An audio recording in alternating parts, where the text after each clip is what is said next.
वालेकुम सलाम रहमतुल्लाहि व बरकातुहू। सवाल जो है वो बुलंद आवाज़ में रिकॉर्ड करवाया करें।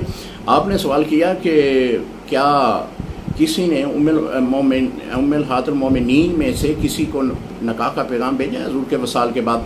मोहतरम, किसी ने नहीं भेजा। जब अल्लाह ताला ने उम्मुल हातिल मोमिनीन का फरमा दिया है कि जो हुज़ूर अलैहिस्सलाम की अज़वाज मुताहरात हैं वो मोमिनों की माएँ हैं, जब कुरान में अल्लाह का ये हुक्म आ चुका है तो फिर कुरान के मुनाफिक किस सहाबी ने चलना है?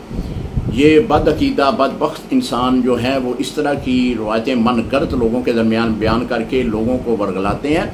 ऐसी कोई रवायत नहीं है कि किसी ने भी उम्मुल हातिल मोमिनीन में से किसी को भी निकाह का पैगाम भेजा हो। लिहाजा इस रवायात के ऊपर बिल्कुल आप जो बात करता है वो मनगढ़ंत बात करता है, इसका हकीकत के साथ कोई ताल्लुक़ नहीं है।